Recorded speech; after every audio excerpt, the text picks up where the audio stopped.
Assalamualaikum warahmatullahi wabarakatuh. Saya akan menjelaskan materi tentang pembelajaran karya tulis ilmiah dan contoh-contohnya. Apa itu karya tulis ilmiah?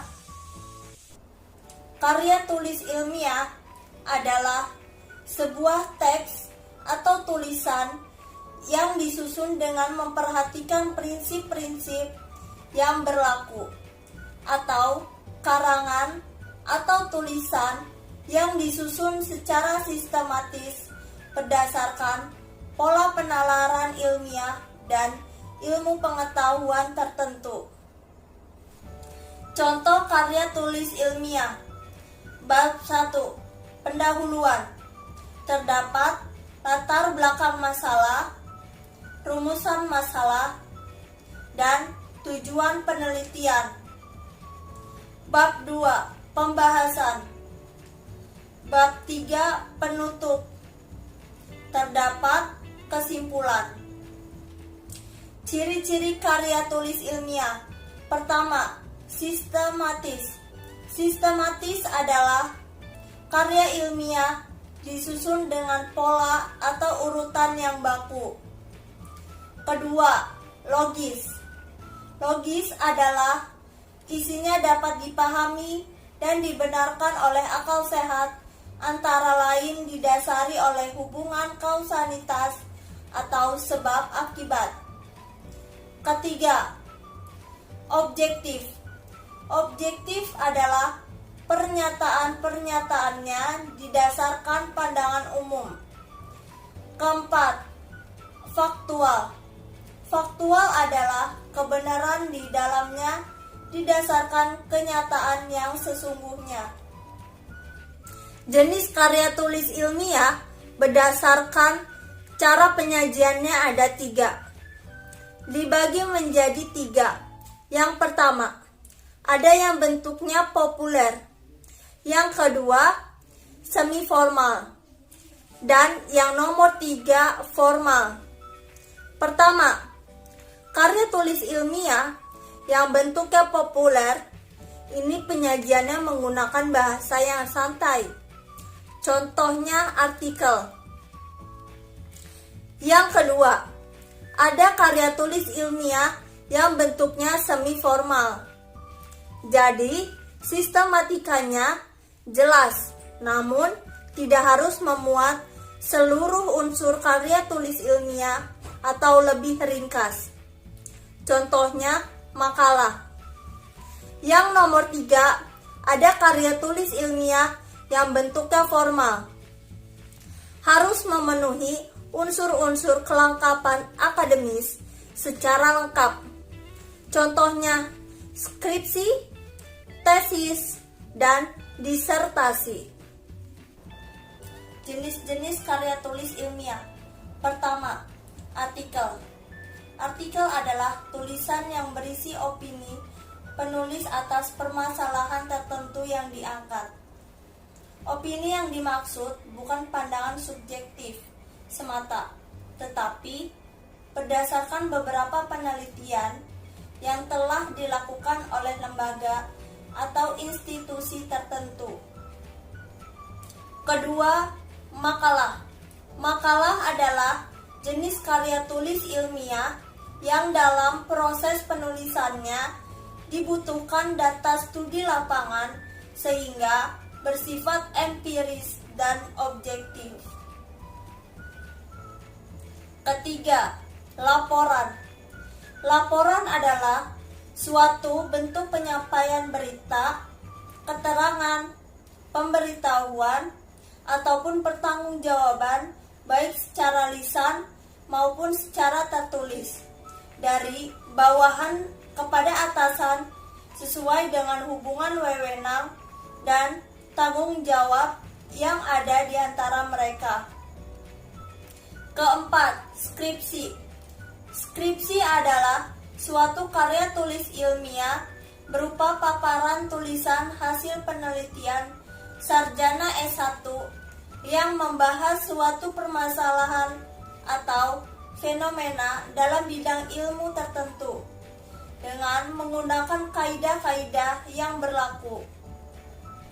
Dalam proses pembuatannya, orisinalitas menjadi hal yang utama.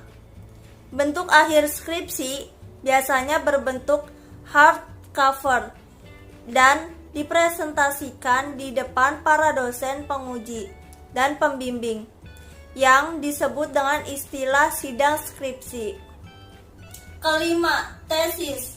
Tesis adalah pernyataan atau teori yang didukung oleh argumen yang dikemukakan dalam karya tulis ilmiah untuk mendapatkan gelar kesarjanaan pada perguruan tinggi, dan sebuah karya tulis ilmiah resmi akhir seorang mahasiswa.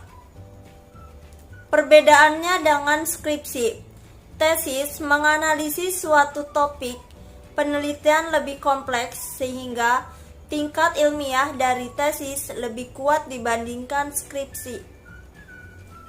Keenam, disertasi. Disertasi adalah karya tulis ilmiah resmi akhir seorang mahasiswa dalam penyelesaian program S3 dan bukti kemampuan mahasiswa dalam melakukan penelitian yang berhubungan dengan penemuan baru dalam program ilmu yang dipilih seorang mahasiswa S3. Fungsi karya tulis ilmiah dapat dijadikan sebagai: pertama, bahan rujukan. Kedua, sarana diseminasi. Ketiga, sarana edukasi.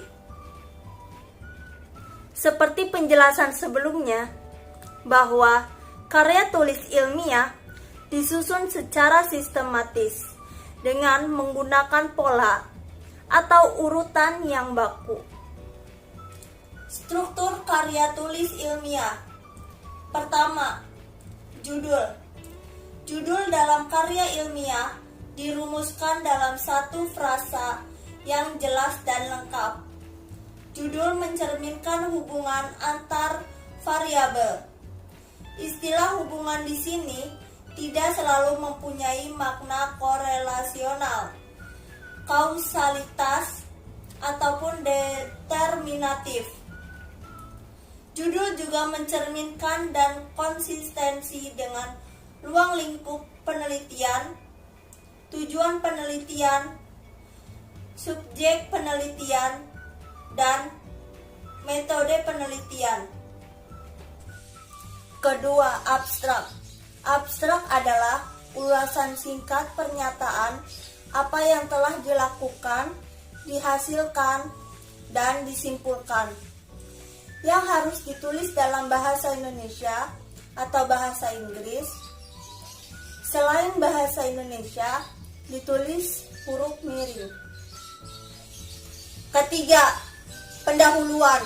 Pendahuluan adalah penjelasan secara umum, ringkas, dan padat, meliputi latar belakang, tujuan dan manfaat, dan hipotesis. Bagian ini mengungkapkan informasi dan deskripsi tentang persalahan penelitian atau kajian yang biasanya terdiri atas latar belakang masalah, rumusan masalah, tujuan penelitian, manfaat penelitian, asumsi dan hipotesis, dan kerangka pikir. Keempat, kerangka teoretis. Kerangka teoretis disebut juga kajian pustaka atau teori landasan. Tercakup pula di dalam bagian ini adalah kerangka pemikiran dan hipotesis. Kerangka teoretis dimulai dengan mengidentifikasi dan mengkaji berbagai teori yang relevan, serta diakhiri dengan pengajuan hipotesis. Kelima, metode penelitian. Metode penelitian adalah menjadi petunjuk penulis untuk meneliti dengan langkah-langkah yang benar. Sebab, jika metodenya salah, pembahasannya pasti juga akan salah. Metode penelitian dibagi menjadi dua metode, Pertama, metode kualitatif. Kedua, metode kuantitatif. Keenam, pembahasan. Bagian ini berisi paparan tentang isi pokok karya ilmiah terkait dengan rumusan masalah atau tujuan penulisan yang dikemukakan pada bab pendahuluan. Data yang diperoleh melalui hasil pengamatan, wawancara, dan sebagainya. Itu dibahas dengan berbagai sudut pandang, diperkuat oleh teori-teori yang telah dikemukakan sebelumnya. Ketujuh, kesimpulan dan saran. Kesimpulan berbeda dengan rangkuman. Pada bagian kesimpulan, proses pemaknaan telah terjadi, sedangkan rangkuman hanyalah berisi kumpulan ide pokok. Kesimpulan berisi pemaknaan dari awal pembahasan hingga akhir yang ditulis secara singkat, padat, dan jelas. Sementara itu, bagian saran berisi anjuran penulis dari hasil penelitian yang telah dibahas kepada para pembaca atau pihak yang berhubungan dengan topik. Kedelapan, daftar pustaka. Daftar pustaka memuat semua kepustakaan yang digunakan sebagai landasan dalam karya ilmiah yang didapat dari sumber tertulis, baik itu yang berupa buku, artikel jurnal, dokumen resmi, maupun sumber-sumber lain dari internet. Semua sumber tertulis atau tercetak yang tercantum di dalam karya ilmiah harus dicantumkan di dalam daftar pustaka. Sebaliknya, sumber-sumber yang pernah dibaca oleh penulis tetapi tidak digunakan di dalam penulisan karya ilmiah itu tidak boleh dicantumkan di dalam daftar pustaka. Setelah memahami berbagai informasi dan materi tentang karya tulis ilmiah, dapat mulai mengonstruksi atau menulis karya ilmiah secara lengkap. Langkah-langkah yang dapat dilakukan adalah sebagai berikut. Pertama, menentukan masalah atau topik. Kedua, membuat kerangka tulisan. Ketiga, mengumpulkan bahan atau data. Keempat, mengembangkan kerangka tulisan. Kaidah kebahasaan dalam karya tulis ilmiah adalah aturan-aturan penulisan atau penggunaan bahasa yang perlu diterapkan dalam menulis karya ilmiah. Karya tulis ilmiah memerlukan kelugasan dalam kebahasaannya, kata baku, selain kata baku menggunakan istilah, dan karya ilmiah juga banyak menggunakan kata kerja mental.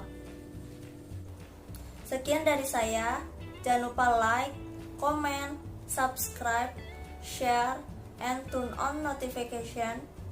Terima kasih. Wassalamualaikum warahmatullahi wabarakatuh.